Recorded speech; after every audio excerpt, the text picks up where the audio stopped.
आज हमारे साथ जिला परिषद सदस्य अंकित जी तिवारी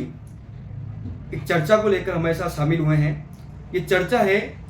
जो बिजोलिया क्षेत्र की जो ज्वलनशील समस्याएं हैं उन मुद्दों के संवाद की। ये अभी पिछले कुछ दिनों से गली मोहल्लों और ग्रामीणों से मिलके साथ साथ हमारे नगरवासियों की ज्वलनशील समस्याओं को उठाने के लिए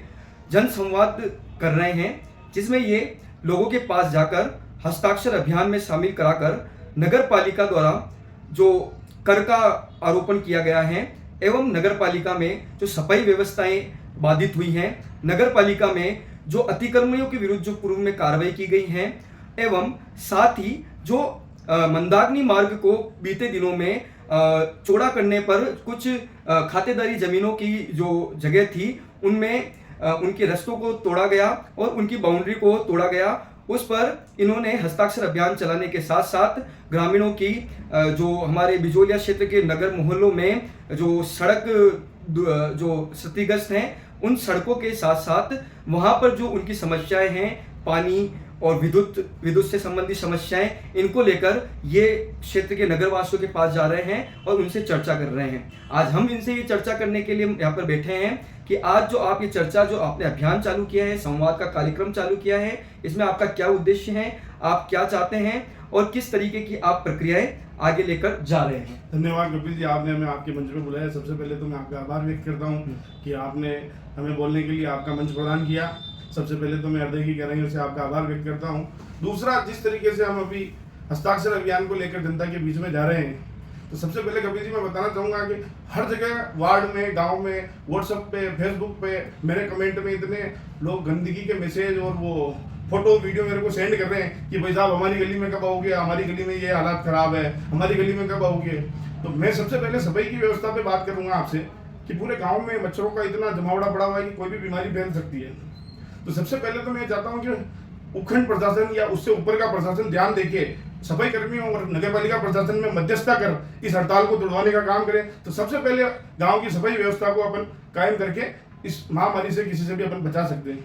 दूसरा मुद्दा, जब हम इस पे आते हैं तो जगह जगह रोडों पर खड्डे, नगर पालिका एरिया में, जैसे मैं चारण माता एरिया में भी गया, मैं वार्ड नंबर 1 में भी गया, वहाँ की लेडीजों से भी बात की, मैंने माताओं बहनों से बात की, मैंने मेरे भाई युवा साथियों से चारण माता मंदिर पे बात की। उन सबका यही कहना था कि इधर से हमारे रोडों की हालत ऐसी खस्ता है, नालियों की हालत इतनी खस्ता हो रही है कि कोई ध्यान देने वाला नहीं है। अभी नगर पालिका हुए 7 महीने हो गए, कोई एक बार सुध लेने तक वहाँ पहुँचा नहीं है। तो हमारा मकसद यही है कि हम प्रशासन को केवल जागरूक करा रहे हैं कि भाई इस ओर भी ध्यान दें। आज जब मैं बस स्टैंड की तरफ गया तो बस स्टैंड के हालात देखे मैंने, जो वहाँ यात्री लोग आते हैं हमारे बहुत सारे, इतनी गंदगी, वहाँ का जो सामुदायिक शौचालय है, जिस प्रकार की वो स्मेल वहाँ पे आ रही थी, तो वहाँ लोग बैठना उठना भी पसंद नहीं करते। जिस प्रकार बस स्टैंड के अंदर बैठने की जो जगह है वहाँ पे इतना गोबर और इतनी गंदगी पड़ी हुई है कि आम लोग वहाँ जाने से खतराता है। ऐसी व्यवस्थाओं को देख के मेरा मन भर आता है। तीसरी बात, जब मैं अतिक्रमण पे करता हूँ या तो फुटपाथ व्यापारियों से जब मैं मिला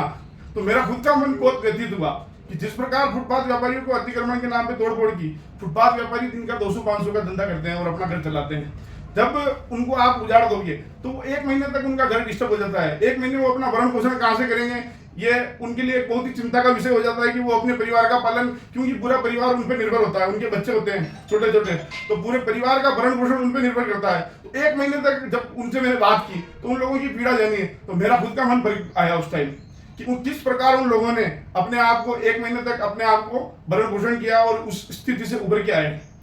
एक समस्या ये भी देखने को मिली है कि अतिक्रमण का जो मुद्दा आपने उठाया, अतिक्रमण का मुद्दा 3 माह पूर्व ही विधायक ने पंचायत समिति सभागार में जो अतिक्रमण की समस्याएं थी, नगर पालिका शासन आते ही जो अधिशासी अधिकारी की नियुक्ति हुई थी, उन्होंने अतिक्रमण हटाने का जो कार्य किया, उससे अतिक्रमियों की परेशानी और गरीबों का जो अधिकार था उस पर हनन होने की बातें सामने आई थी, जिसके बाद विधायक ने उन्हें सहूलियत देते हुए मौके पर ये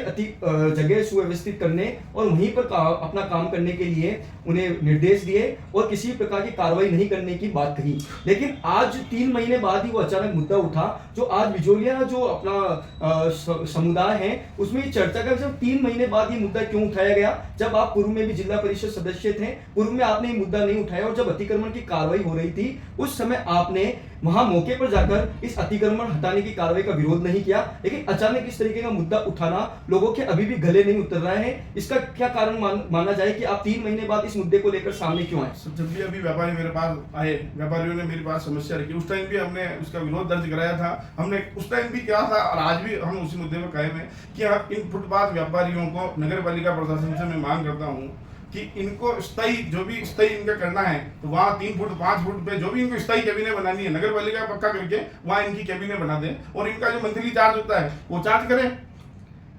एक नगर पालिका में आपने जो अभी आप मुद्दा उठा रहे हैं उसके अंदर जो एक करारोपण जो किया गया है, जो व्यवसायिक प्रतिष्ठान है और जो आवासीय भूखंड हैं और आवासीय बिल्डिंगें जो बनी हुई हैं, जो एक तय सीमा से अधिक सीमा में बनी हुई हैं, उनका करारोपण किया जा रहा है और उनको नोटिस भी दिए गए हैं। आपके द्वारा उसका भी विरोध किया गया है। उसका विरोध करने का मुख्य कारण क्या है, जबकि नगर पालिका और नगरीय निकाय में करारोपण और कर से ही आय अर्जित की जाती है और उसी के बाद विकास कार्य में गति मिलती है, लेकिन आपने उसका भी विरोध किया। उसका मुख्य कारण क्या है? सर कपिल जी, मैं आपको बताना चाहूंगा कि नगर पालिका पिछले नवंबर में हमारे यहाँ घोषणा होगी। नगर पालिका प्रशासन द्वारा पिछले 2 साल का कर लिया जा रहा है। मेरी मांग ये है, मैं माननीय कलेक्टर महोदय के समक्ष भी प्रस्तुत हुआ कि चलो 1 साल का नोटिस दिया आपने, वो मेरे गले उतरती है बात, पर पिछले 2 साल का आप कर का नोटिस दे रहे हैं कि आप पिछले 2 साल का कर देवें, वो बात मेरे गले नहीं उतरी, इसलिए मैंने कर के लिए विरोध किया। और यहाँ अभी नई नई नगर पालिका है और लोग अभी मार्केट में, आप खुद भी पत्रकार साहब हैं, मार्केट का चलन बहुत, अभी मार्केट में हालात बहुत गंभीर है स्थिति में ऊपर माल के, क्योंकि सैंड स्टोन में बहुत मंदी थी, तो यहाँ के लोग उस स्थिति में नहीं है, तो 1 साल का कर फिर भी वो वहन कर सकते हैं, पर उनको नोटिस 2-2 साल के करके दिए गए हैं, तो वो बात मेरे गले नहीं उतरी। और व्यापारियों ने जब मुझे उनकी पीड़ा सुनाई तो मैंने इस मुद्दे पर आगे आने की बात कही। एक तरफ ये भी देखा गया कि सफाई व्यवस्था को लेकर भी आप मुकर हुए, सफाई कर्मचारियों के साथ आप उनकी पीड़ाओं को लेकर उनके साथ रहे और उनकी पीड़ाओं को लेकर आप संघर्ष करते दिखे, लेकिन देखने को मिला कि जब सफाई व्यवस्थाएं बाधित हुई तो बिजोलिया में जो अभी जो कुछ दिनों पूर्व तिरंगा यात्रा निकली और अभी जैन समुदाय का सबसे बड़ा पंच कल्याण महोत्सव मनाया जा रहा है। क्षेत्र में जगह जगह गंदगी का अंबार लगा हुआ है, गंदगी से क्षेत्र अटा पड़ा हुआ है। कुछ दिनों पूर्व नगर पालिका में प्रबुद्धजनों की एक बैठक आयोजित हुई जिसमें चर्चा की गई और समझाइश के प्रयास किए गए। प्रबुद्धजनों ने हाथ जोड़कर सफाई कर्मचारियों से निवेदन किया और हड़ताल तोड़कर वापस लौटने की अपील की, साथ ही उनकी जो समस्याएं हैं उनको आने वाले समय में निस्तारण की बात कही, लेकिन उसके बावजूद भी वह अपने उस पे हड़ताल पर अड़े रहे और अभी भी सफाई व्यवस्था दुरुस्त नहीं हो पाई है। वैकल्पिक व्यवस्था के तौर पर श्रमदान किया गया एवं अभी जो कुछ दो दिन पूर्व ही वापस कचरा गाड़ियां चालू हुई हैं, लेकिन जब देखने को यह मिल रहा है कि सफाई व्यवस्था को लेकर एक तरफ जब क्षेत्रीय जनप्रतिनिधि एवं क्षेत्रीय जो प्रबुद्धजन हैं वो श्रमदान कर सफाई व्यवस्था में जुटे हुए हैं, लेकिन आप सफाई कर्मचारियों जो हड़ताल जो वापस नहीं ली जा रही है उसका समर्थन किया जा रहा है, वो भी लोगों को गले नहीं उतर रहा है। इसमें आप क्या कहना चाहिए? मैंने समर्थन नहीं किया सर, मैंने उनको जाके उनकी पीड़ा सुनी, मैं उनके बीच इसलिए पूछा कि उनकी पीड़ा क्या है। मैंने उस दिन भी मांग की थी, आप मेरी फेसबुक वॉल पे कमेंट वो देख सकते हैं मेरी पोस्ट, मैं उपखंड प्रशासन से उस दिन भी मांग की, उपखंड प्रशासन इसमें मध्यस्थता करे और इन दोनों को बिठा के आपस में जो समझौता हो, जनप्रतिनिधि और आपसी प्रबुद्धजनों से अगर इस मामले का सुलटारा नहीं हो पाया है तो हम उपखंड प्रशासन से मांग की थी मैंने उस दिन भी, आप मध्यस्थता करके इस मामले को निपटाए ताकि गाँव हित में ज्यादा से ज्यादा सफाई हो सके। अपन तो वही हमारा मेन मुद्दा वो गाँव में सफाई होना चाहिए। अब जो ये एक अचानक जो आपका जो ये रुख सामने आया है उसमें देखने को मिला है कि जो कांग्रेस के जो और जो तबका है, जो कांग्रेस के जो जनप्रतिनिधि हैं उनके साथ आपकी जो भूमिका, आपके साथ में जो उनका समर्थन है नगण्य देखा गया है। आप स्वयं के स्तर पर ही इस अभियान से जुड़े हैं और आपसे संवाद कर जो समस्याओं के निस्तारण के लिए पहल कर रहे हैं, इसको लेकर आप क्या कहना चाहेंगे? कपिल जी, मैं इस मामले में आपको बताना चाहूंगा कि इस जो अपनी पंचायत से नगर पालिका बनी है, मैं हर आदमी से मिला उस और मिलने के बाद इस निर्णय पर पहुंचा कि इसको मैं पार्टी का मोड़ नहीं देना चाहता था। ये आम आदमी की समस्याएं, चाहे नगरीय कर हो, सफाई हो, तो मैं इसे आम जन का आंदोलन बना के काम करना चाह रहा हूँ। मैं इसको कोई पार्टीबाजी का रूप नहीं देना चाहता हूँ, मैं इसमें कोई कांग्रेस बीजेपी नहीं करना चाहता हूँ। ये आम जन बिजलिया का मामला है। आपने देखा होगा कि जब पुराने टाइम में जिलों का मामला उठा था तब हम भी विरोध में आए थे खुल के, चाहे हमारी सरकार थी। गलत होता है वहाँ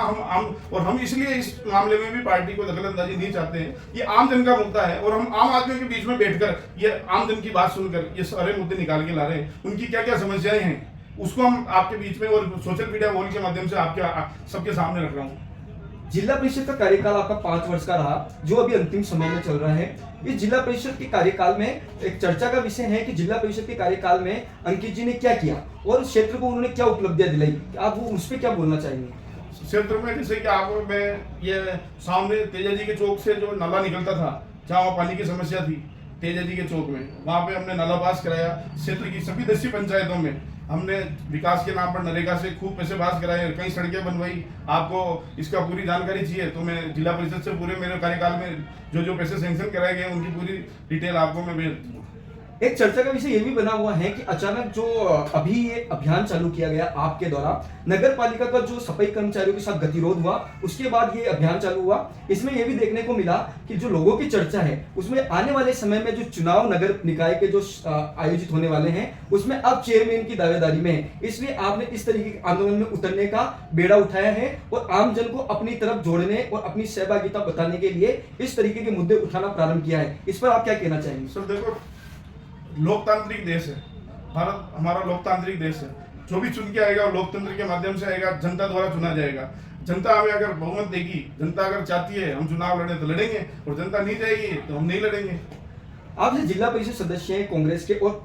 कांग्रेस संगठन से के साथ आप कहीं बड़े पदों पर भी रह चुके हैं। क्षेत्र के अंदर जो ज्वलंत समस्याएं हैं पिछले कई वर्षों से देखा गया है कि यहाँ पर कांग्रेस की जो भूमिका है वो नगण्य हो गई है और जो आम जन की जो समस्या है उनको उठाने में भी कांग्रेस पूर्ण तौर पर सामने नहीं आई है। और अचानक इस तरीके की समस्याओं का आपका उठाना और कांग्रेस के अन्य जो अधिकारी और पदाधिकारी हैं उनका साथ नहीं आना, आप इसे किस तरीके से देखते हैं? और आने वाले समय में कांग्रेस के जो कार्यकर्ता हैं और पदाधिकारी हैं उनसे ज्वलंत समस्याओं और आम जन की समस्याओं के लिए क्या अपील करना चाहेंगे? आपने सही कहा कपिल जी। पहली बात तो आप जो जिस हिसाब से मुझे बता रहे हैं कि पदाधिकारियों का मेरे साथ नहीं आना, मैंने पहले भी आपको बताया कि ये मुद्दा मैंने आम जन का मुद्दा बना के रखा है, इसको हमने पार्टी से नहीं जोड़ा। मैं पार्टी प्लेटफॉर्म से दूर रखकर मैं चाहता तो मेरी पार्टी की मीटिंग करके फिर इस मुद्दे को उठाता, पर मैंने इस मुद्दे को पार्टीबाजी की हवा नहीं देकर आम जन का मुद्दा बनाया इसको। दूसरी बात, रही बात हमारा संगठन, कई वर्षों से यहाँ संगठन की घोषणा नहीं हो पाई है। अभी हमने ऊपर भी बात की है, जल्दी यहाँ पे ब्लॉक अध्यक्ष भी बनने वाले हैं, मंडल अध्यक्ष भी बन जाएंगे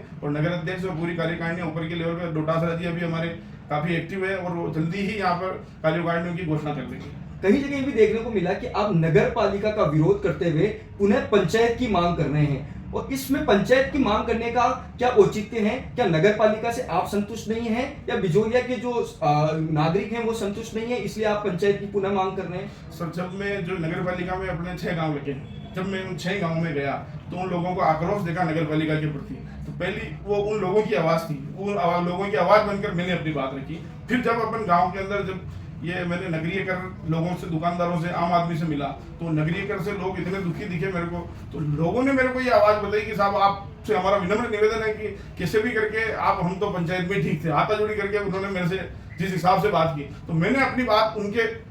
माध्यम से मैंने रखी। अब मैं अंत में आपसे एक ही सवाल करना चाहूंगा कि अभी मुख्य तौर पर जो बिजोलिया में सफाई व्यवस्था बाधित हुई है, जिससे सफाई गंभीर व्यवस्था यहाँ पर देखी जा रही है। अभी आपने बताया कि रोडवेज बस स्टैंड पर भी बहुत गंदगी अति पड़ी हुई है जिससे यात्रियों को परेशानी हो रही है और हमारे बिजोलिया की छवि धूमिल हो रही है। मैं आपसे ये जानना चाहूंगा कि आने वाले समय में जो सफाई कर्मचारियों एवं नगर पालिका गतिरोध चला आ रहा है, साथ ही जो क्षेत्र में कहीं जगह अभी भी लाइट पोल, बिजली की व्यवस्थाएं बाधित हैं नगर पालिका आने के बावजूद, साथ ही जो कहीं जगह सड़कें हैं उन पे बड़े बड़े गड्ढे हो रहे हैं, उनके लिए आप आने वाले समय में क्या प्रयास करेंगे? और सफाई कर्मचारियों का जो मुख्य तौर पर जो गतिरोध है उनकी समस्याओं के समाधान के लिए आप आने वाले समय में क्या करने वाले हैं? सर, अब जल्दी से हम चाहते हैं, मैं तो पहले भी उपखंड प्रशासन से मांग की, अभी भी हम मांग कर रहे हैं कि उपखंड प्रशासन इसमें मध्यस्थता करे और दोनों पार्टियों को, पालिका प्रशासन और सफाई कर्मियों को साथ बिठाए और इसकी मध्यस्थता करके गांव में सफाई चालू कराए। सबसे पहले तो मांग ये रहेगी। दूसरी, नगर पालिका के माध्यम से हम हर वार्ड में हम सोशल मीडिया का प्लेटफॉर्म इसीलिए है कि हम उनको जानकारी दे रहे हैं इन वार्डों में ये विकास की जरूरत है कि भाई जहाँ लाइटें बंद नहीं है तो हम उनका ध्यान आकर्षण कराना चाह रहे हैं हमारी सोशल मीडिया के माध्यम से। तो ज़्यादा से ज़्यादा हम उनका नगर पालिका का ध्यान आकृष्ट करा के हम अपने मुद्दे दर्ज कराएंगे, उनका धीरे धीरे नगर पालिका निस्तारण करेगी। आपने हस्ताक्षर अभियान चालू किया है। हस्ताक्षर अभियान में आप बिजोलिया क्षेत्र वासियों के जगह जगह जाकर कॉलोनियों वाइज हस्ताक्षर करवा रहे हैं, उसका उद्देश्य क्या है? उन हस्ताक्षर के बाद आप आगे की क्या प्रक्रिया अपनाने वाले हैं? हस्ताक्षर अभियान का हमारा मुख्य उद्देश्य यही था कि हमारा मुख्य उद्देश्य यह था कि हम लोगों के बीच में कैसे पहुंचे। तो हस्ताक्षर अभियान हमने जरिया बनाया, वो उनसे अपनी हस्ताक्षर के माध्यम से जब उनसे मिलते हैं हम तो वो अपनी समस्याएं, अपने वार्ड की, अपने एरिया की समस्याएं हमारे सामने रखते हैं कि भैया इस वार्ड में ये समस्याएं आ रही है, ये लोग हमें ये समस्याएं हैं। तो हम उन समस्याओं को अवगत कराते हैं और उन समस्याओं को हम उनकी एक वीडियो बना के हम खुद भी सोशल मीडिया प्लेटफॉर्म पर डालते हैं, ताकि ये बदियान पालिका को हम अपनी ओर ध्यान आकर्षित करा सके। इस एरिया में ये समस्याएं चल रही है। आज ये चर्चा हमारी रही यहाँ के जो जिला परिषद सदस्य अंकित जी तिवारी के साथ। इसमें देखने को मिला जो क्षेत्रीय ज्वलन समस्याएं हैं उनको उठाने का इन्होंने बीड़ा उठाया। पार्टी प्लेटफॉर्म के अन्यत्र इन्होंने ये बीड़ा उठाया है। इसमें इन्होंने हस्ताक्षर अभियान चालू करके एवं जो संवाद कार्यक्रम है सोशल मीडिया के द्वारा उसका प्रचार प्रसार करके नगर पालिका प्रशासन एवं क्षेत्रीय प्रशासन को अवगत कराकर क्षेत्रीय समस्याओं के निस्तारण के लिए इन्होंने एक अपील की है। साथ ही हमने इनसे ये भी जानकारी जुटाई कि आपने जिला परिषद सदस्य कार्यकाल में आपकी क्या भूमिका रही और आपकी क्या उपलब्धि रही। तो इन्होंने बताया है कि इन्होंने क्षेत्र की जो एक पानी की जो सबसे बड़ी समस्या थी, पानी भराव की, उस समस्या का निदान किया है। साथ ही अन्य कई समस्याओं का भी निदान किया है, जिसकी जानकारी आपको आने वाले समय में उपलब्ध कराई जाएगी। और आज हमारे साथ जो अंकित जी तिवारी मौके पर मौजूद रहे, सफाई व्यवस्थाओं को लेकर इन्होंने जो बीड़ा उठाया है, सफाई व्यवस्थाओं की जो बाधित होने के बाद जो यहाँ महामारी फैलने का और जो गंदगी का अंबार लगा हुआ उससे जो बिजोलिया की छवि धूमिल हो रही है, उसको लेकर जो इन्होंने समस्याओं को सामने लाने का प्रयास किया गया है, उसकी हम सराहना करते हैं और इनका बहुत बहुत धन्यवाद ज्ञापित करते हैं। धन्यवाद।